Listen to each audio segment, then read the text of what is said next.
All right, here we go. Welcome back. Episode, what is this, 108? Sure. Episode 108. We're talking about some marketing strategies for hair pros. But we're going to put a little spin on it and talk about some creative stuff that hopefully inspires people to just kind of think a little different about marketing, right? I think because I think a lot of people despise the word marketing.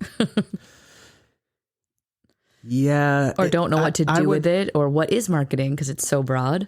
Yeah, I guess there's a fear. Mm-hmm. And yeah, I guess I've seen people that are like, I'm not into marketing. Like, that's fine. But I also think that people don't understand it. Agreed. And they don't understand what it represents. So to me, marketing represents a chance to tell the story of our brand to potential clients. That's all.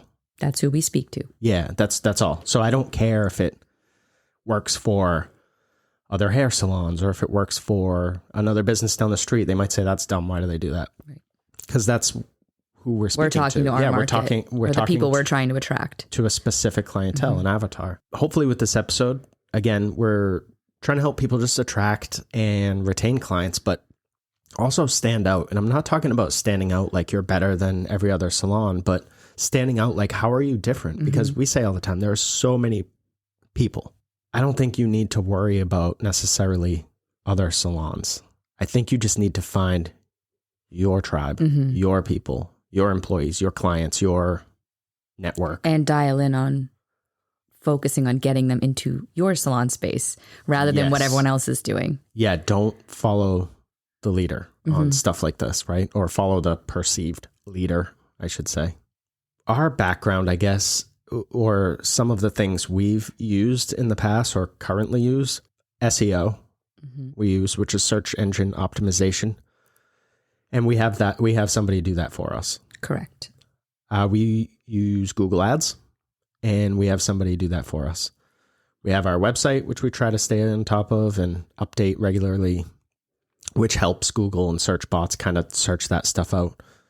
We utilize Google My Business. So we're, I would say, at least weekly, if not more, just updating it, posting pictures, maybe posting an update. It is so minty in here. Holy shit. So Jen. So quick tip. Yeah, tell the story. I'm going to close this door and see if I can. Okay. It was like a hack I saw somewhere and I freaking love it. But when I change out the trash, I take 2 cotton balls and I have a big jar of mint oil and I put it on the cotton balls, like I soak it in it and I throw it in all the little trashes in the bathrooms and in my daughter's bedroom because it just has a nice smell to it and I feel like it makes me happy. Except this morning I knocked it over and I literally spilled mint oil like half the bottle, and it's a ginormous bottle everywhere to the point where, yes, I feel like I'm even tasting it. Like it's a lot of so mint. Strong. But if you do just put it on 2 cotton balls and throw it in your little bathroom trashes, let me tell you, it's absolutely amazing. But we're in mint hell right now. Wowzers. I was like, people are going to wonder why I'm choking on my words. Anyway, so Google My Business, I think, was the last one we talked about. If you don't utilize that for your business, start. It's easy. It's yours. It's wicked easy to track too. Yeah, we get emails weekly or daily. I think every so often to show how many calls we missed, how many we picked up. So that's daily. I get a few emails from Google every day, just with That's statistics. An easy one, just to track some business coming in or not. Some other stuff that we do is blogging. Keep in mind, we're going to run through some ideas that we do and some ideas that we don't do coming up. So these are just the ones that we are currently using. Blogging, obviously, podcasting. Social media is something that we utilize. We don't focus a ton on it, but we do use it. Yeah, it's fun. Yeah, it's fun. It's the walking business card. So if people search and want to see what our aesthetics are like, the hair we like to showcase, easily they can see that. Yeah. Email campaigns. I send out a weekly email to the podcast listeners, and we use email through our salon software as well. Text, which you can use through your software and things like that. Sometimes I will randomly send texts out to people. Hey, hope you're happy with your haircut, whatever. Things we've used in the past. We've done some print ad stuffs. We've used Valpak, which is Valpak countrywide? I do not know that. I'm not sure. But anyways, if you're not familiar, it is a mailing. and you create an ad and it goes out, and it could be an offer. Offers work really good. They kind of coach you through it. Well, they don't they 100% coach you through it. They know what their market is and who's opening Valpak and how to target that audience. Target those people. So they set you up for that or give you suggestions. We really enjoyed working with them. They were great people, great company. Amazing. It just turned out that our target market or our target audience isn't really the Valpak going through Valpak group. Yeah. So we had to make a switch.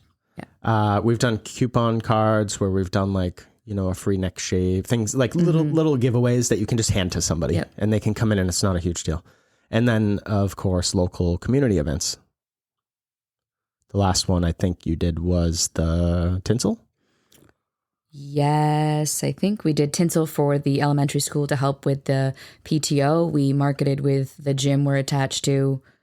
Yes. I don't know if that was before or after. I don't know the orders, but. And then we just did Touch a Truck, which is something that is out of St. Joseph's in Salem, New Hampshire. We donated a gift card to, and something with Chester Academy. I forget what their fundraiser is, but that's a school that's a couple towns over. Yep. So some schools, and they're people all on the other side of the world. Sorry. So these are some schools that are surrounding where we are located, and for these donations, these are clients that visit Hello Hair Co. So it sort of kind of helps them and they help us. And you might say, is your target audience kids? No, but our target audience has kids. Correct. So that's a way to get in. So you've got to think a little outside of the box. Like, are we marketing to do tinsel on little girls from 2nd, 3rd, and 4th grade?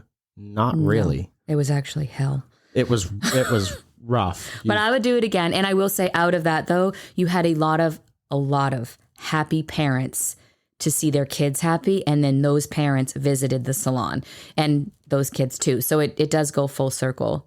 And it was just great for our team building to feel like they were giving back. It was an amazing event. It just was exhausting. It was a father-daughter dance. We had 5 chairs. And those 5 chairs stayed full for the full hour and a half or 2 hours? 2 hours. 2 hours. Plus. So we started before and we finished after. Yeah, that's right. We started before and we finished after. And it was hot. And I think we finished with the vice principal. Yes. We were like, sit down. Yep. You're getting one. Yeah. It was amazing. And here's the thing. Whenever you're doing marketing or trying something new, there's always going to be a learn and how you can do it better. So yeah, good point. I am very aware if we do this event again, and I would just do it differently so that it would run smoother, better, and quicker. But we learned. And something that we did was we donated everything. Yes, 100%. We charged $5 a head.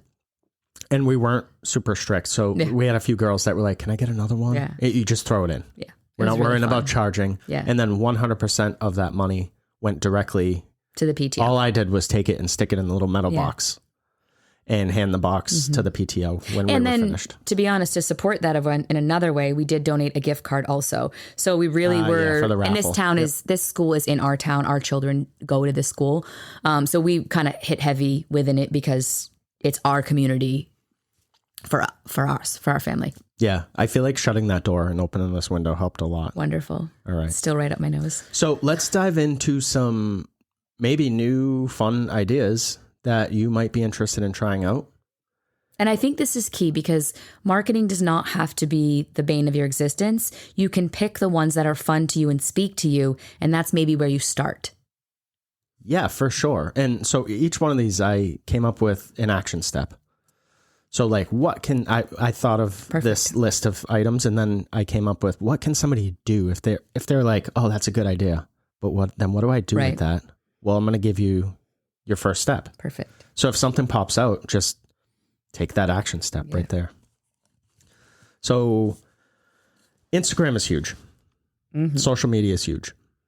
And you can use it to your advantage if you market correctly on it, I believe. You can also use it just for fun. You can blend things somewhere in the middle.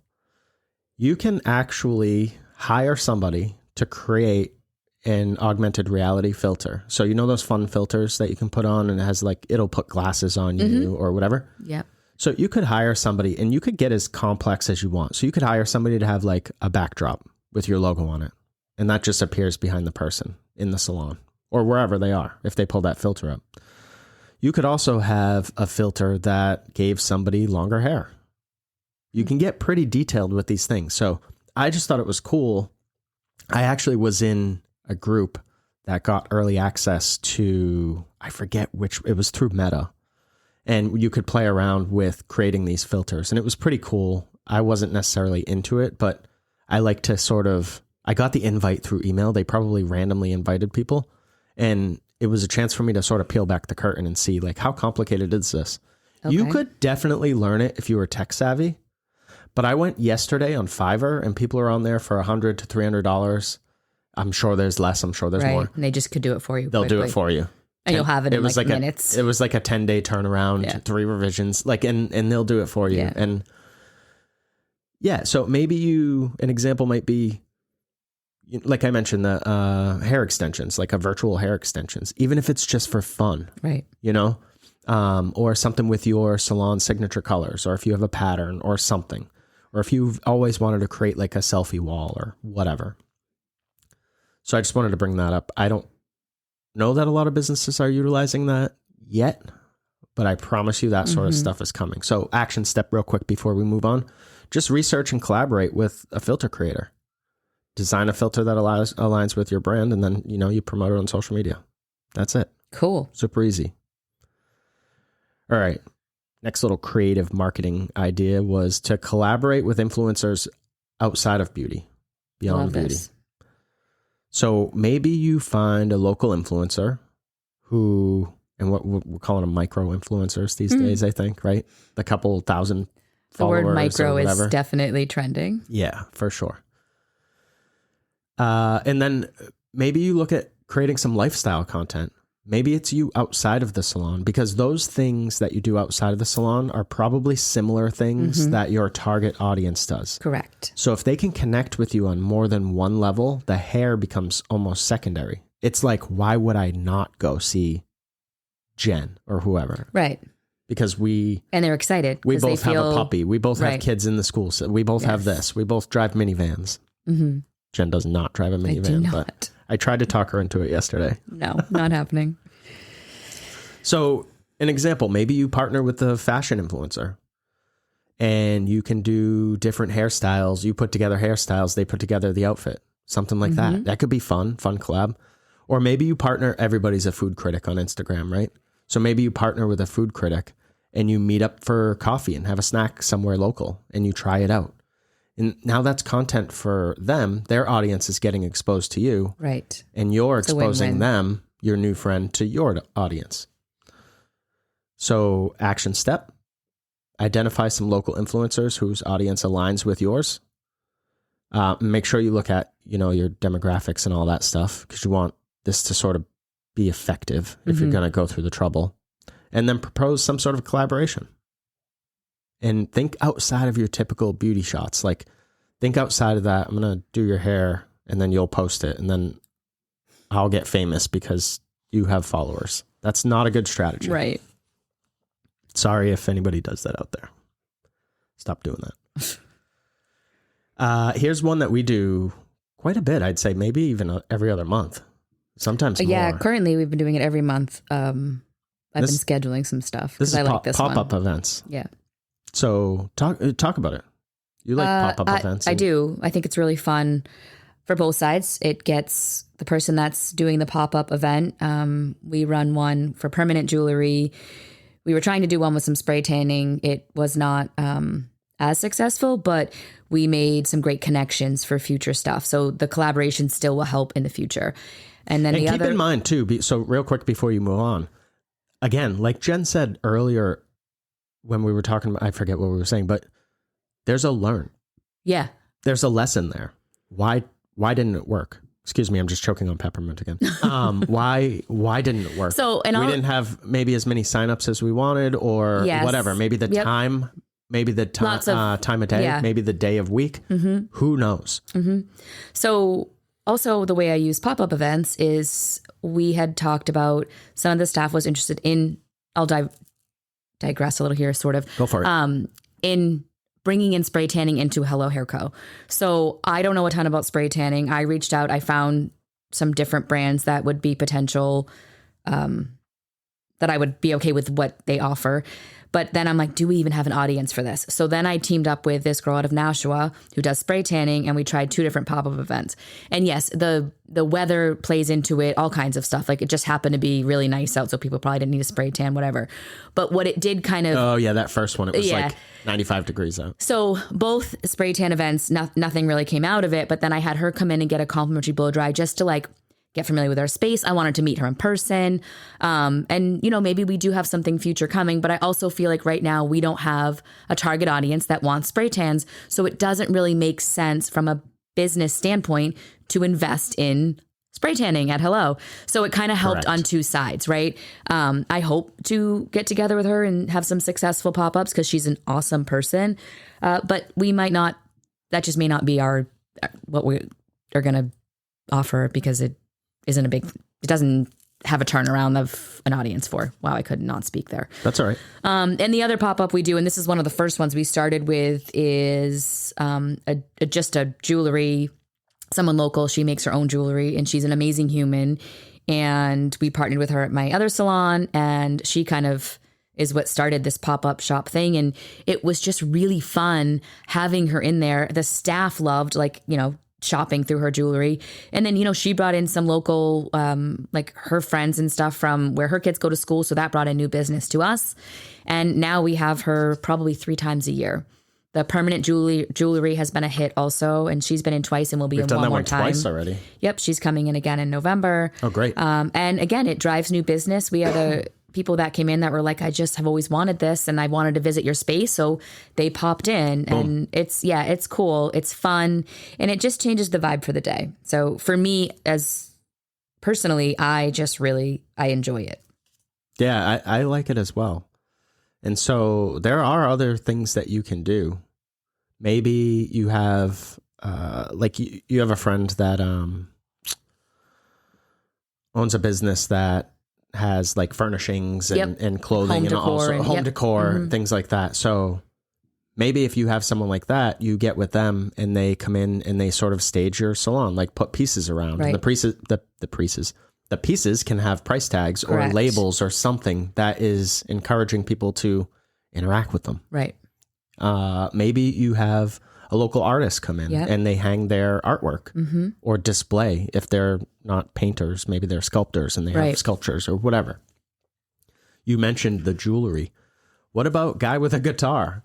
Yeah. You remember where every bar, every restaurant had a guy with a guitar? What if you on a Saturday afternoon had a guy come in for a couple hours with a guitar? You know, a local artist, that's a local kid that's even in high school, you know, a musician. It's really unlimited. It's up to you and it's up to what your clients will think is cool. Agreed. So your action step here is going to be just to brainstorm some creative themes that resonate with your brand and your clientele. Mm-hmm.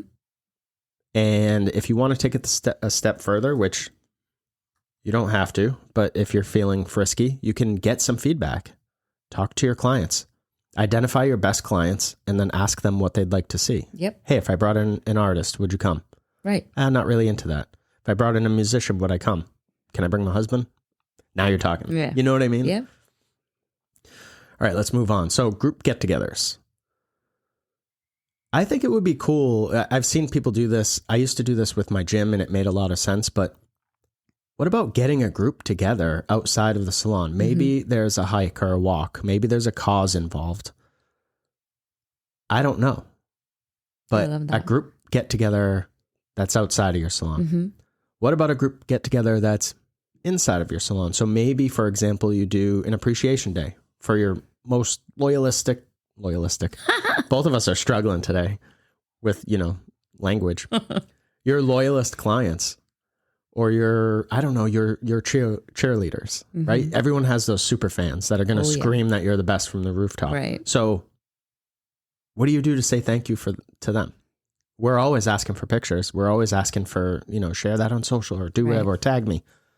What about you create a list? I don't know, maybe it's your top 5 to 10 clients. Invite them in for refreshments on like a Saturday afternoon.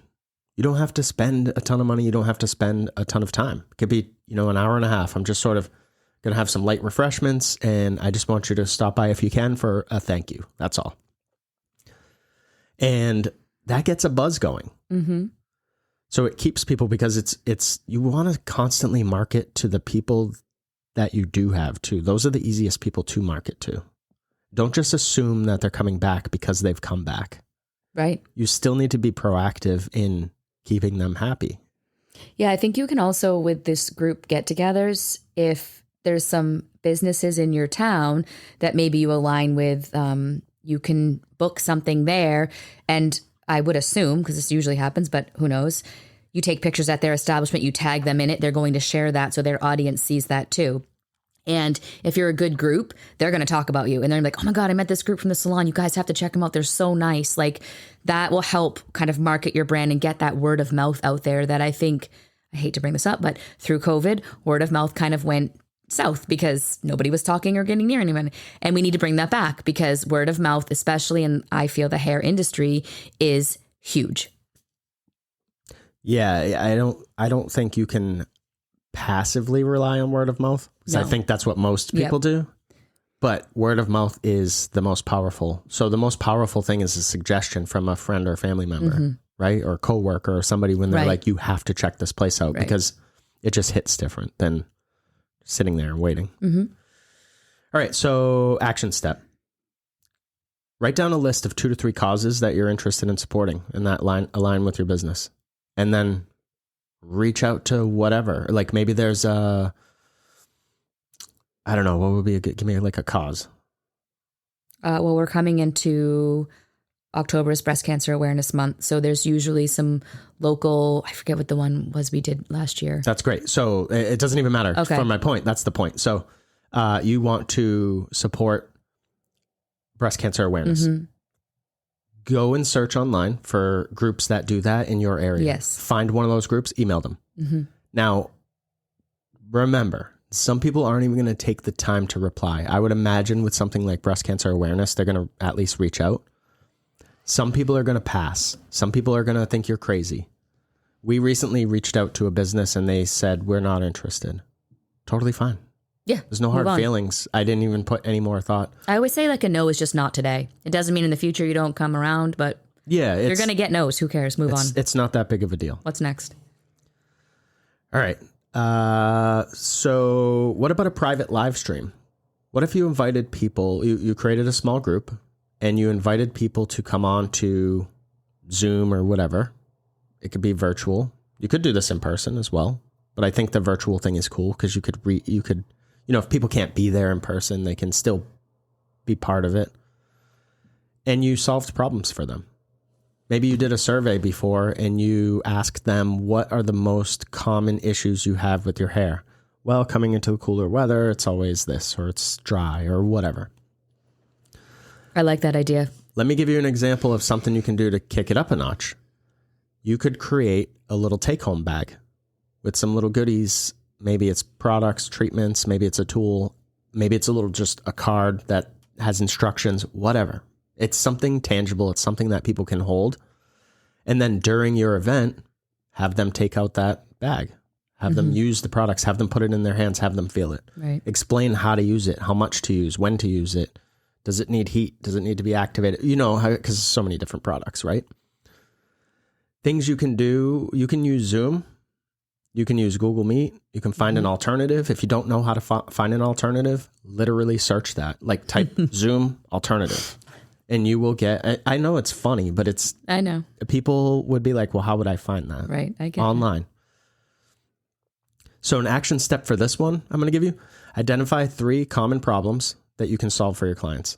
Like, what are the 3 things you hear over and over and over? And it can be throughout the year. It could be like, you know what? This summer I heard this one thing 1,000,000 times. Create a solution. People are begging you for a solution for it. Oh my gosh. Give it to them. I have those tutorials that I do on Instagram just because my clients have asked. And I'm like, if they're asking, more people need to know this. So then I put out a video. And then if they ask again, I just tag them in the video so they have it right there in front of them. Exactly. Moving on to loyalty programs. So loyalty programs are cool. And let's think a little outside the box and make them interactive. So you can create a loyalty program, and the goal, right, is to reward clients for referrals, but also now you can reward people for engagement. You have social media, or maybe you ask for Google reviews or whatever, anything, and then they get something for that. I don't have a specific off the top of my head. Do you? Mm-mm. So maybe it's just earning. You could always do a rewards, raffle. or maybe, yeah, it's a raffle. We've done that in the past. Maybe it's earning rewards. Each one is a point, and a point goes towards whatever, and then you save up so many points, and you can get a product or whatever. Yeah, like, I was gonna say even like a blow dry. Like a lot of people don't think of like getting a blow dry for an event, Sure. and it doesn't cost a lot in any situation, whatever type of structure you work under in your salon. So it's an easy giveaway. That's your time and doesn't cost you any money, but people really, really enjoy those services.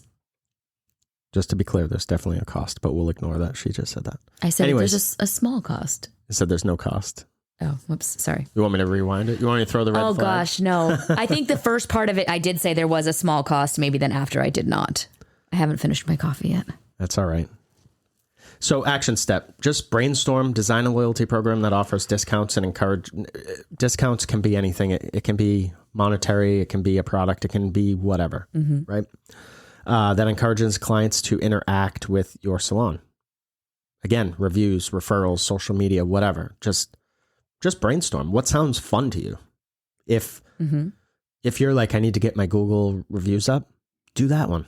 Yeah. Try it. Learn from it. I think we touched on this a little bit, but some collaborative cross promotions. So let's explore collaborating with local businesses. Maybe there's a business that aligns with your business, but indirectly. So a spa, for example. Maybe there's a massage place near you that you love. You can support them. They can support you. Maybe you get with them and package something. And when I say package, I don't immediately mean, buy a massage and get a haircut for free. That's not what I'm talking about, right? You don't have to take the hit on stuff. And just so I actually have a story of a friend that used to do this, that owned a gym. I don't know if he still does it, but I should find out because it was a pretty cool idea. So he owned a gym, and when you came in for a class, they had midday classes. So I think like 12, 1, 2, stuff like that. When you came in for your class, you could sign up for an oil change. So you leave your keys at the desk, your car gets picked up, and by the time you're done with your workout class, That's cool. your car is dropped back off. Now, is it free? No. In fact, there's a premium. But people saw the value in it. Yeah, you don't have to waste any time. No, they're doubling Yeah, I down. They're love that. working out. They didn't have to like figure out how to get a ride. Can you pick me up? All this stuff. Their car was picked up for them and dropped off. Yeah, it's amazing. Yeah, it's a really cool idea. Action step time. Identify some complementary businesses in your area and then just propose like a mutually beneficial scenario, right? Where you're helping them, they're helping you. That's all. Yeah. it's a Again, there win-win. doesn't need to be any discounting or anything like that Right. for this marketing. Like I said before, in fact, many people will see the value in premium. And finally, I have user-generated content. So this is amazing. This is think Uber. Okay. So Uber is a company that they sell rides, like a cab service. Yes. They don't own any cabs. True. They have users, and they provide That everything. is pretty amazing, actually. It's a great business model. Yeah. So your clients are probably already posting on social media, for example. They're probably already writing reviews and sharing reviews. How can you incentivize that? Maybe you start a hashtag campaign. That was an old one that kind of fell off. But the point is that it's not the hashtag, because I think people will spend way too much time. What's the perfect hashtag? Oh, gosh. Don't Doesn't waste matter. The point is they're talking about your business. And then you can reward them. Or everyone wants to feel famous. So why not just ask them, hey, can you tag me in this so that I can share it on my page? And they're creating content that excites them because it's theirs. And if they're good clients of yours, they're probably going to attract like-minded people. Absolutely.